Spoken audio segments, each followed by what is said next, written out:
অনুব্রত মণ্ডলের হুমকি অডিও সামনে আসতেই তৎপর সিবিআই। গরু পাচার মামলা চার্জশিটে থাকা সাক্ষীদের সঙ্গে যোগাযোগ সিবিআই এর। বীরভূমের সাক্ষীদের প্রতি বিশেষ নজর তদন্তকারীদের। সাক্ষীদের হুমকি দিতে পারেন কেষ্ট অনুগামীরা, আশঙ্কা তদন্তকারীদের। সাক্ষীদের সবাইকে ফোন সিবিআই তদন্তকারীদের। আরো বিস্তারিত জানতে কথা বলবো আমাদের প্রতিনিধি প্রকাশ সিনহার সঙ্গে। সিবিআই সত্যি কি জানতে পারছো প্রকাশ? না দেখো স্বর্ণালী, এই অডিও ক্লিপ যেটা সামনে এসছে, ভাইরাল হয়েছে, এবং এই ঘটনার পর থেকেই কিন্তু আমরা দেখতে পাচ্ছি সিবিআই এর আধিকারিকরা মূলত গরু পাচার কাণ্ডের যারা তদন্তকারী অফিসাররা তারা কিন্তু সতর্ক হয়েছেন এবং তারা ইতিমধ্যেই সাক্ষীদের সঙ্গে যোগাযোগ করেছেন। তুমি জানো, গরু পাচার কাণ্ডে অনুব্রত মণ্ডলের বিরুদ্ধে যে চার্জশিট জমা পড়েছিল সেখানে প্রায় 26 জনকে সাক্ষী হিসেবে দেখানো হয়েছিল এবং বিচার প্রক্রিয়ার সময় তাদের প্রত্যেকের সাক্ষ্য গ্রহণ নেওয়া হবে।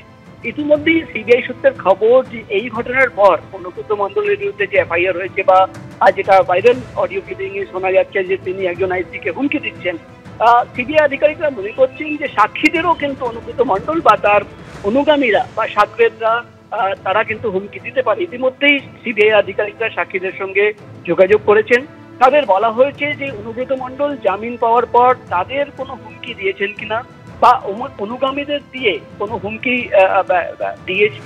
দেওয়া হয়েছে কিনা সেটা কিন্তু জানার চেষ্টা চালাচ্ছেন সিবিআই গোয়েন্দারা। এবং আগামী দিনে যদি অনুব্রত মণ্ডল বা তার অনুগামীরা কোনোভাবে তাদের হুমকি দেয় সেই বিষয় নিয়ে সঙ্গে সঙ্গে সিবিআইকে জানাতে হবে, এমন নির্দেশ কিন্তু সিবিআই তরফে দেওয়া হয়েছে।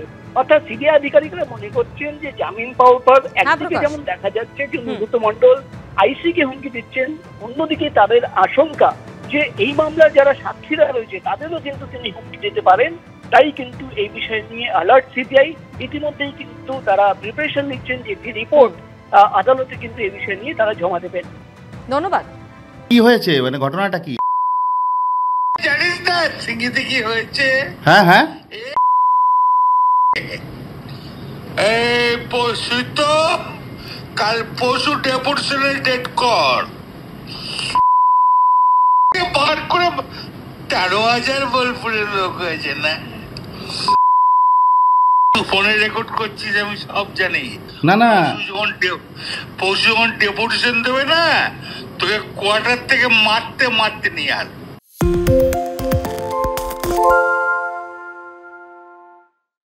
সত্য অন্তহীন, সত্যের খোঁজও তাই, সত্য সন্ধানে তাই আমরা অক্লান্ত, অকুতভয়। এবিপি আনন্দ নতুন ভাবনার প্রতীক, যা মনে মুক্ত, তথ্যে যুক্ত এবং যাবতীয় সীমানার বাঁধন থেকে মুক্ত।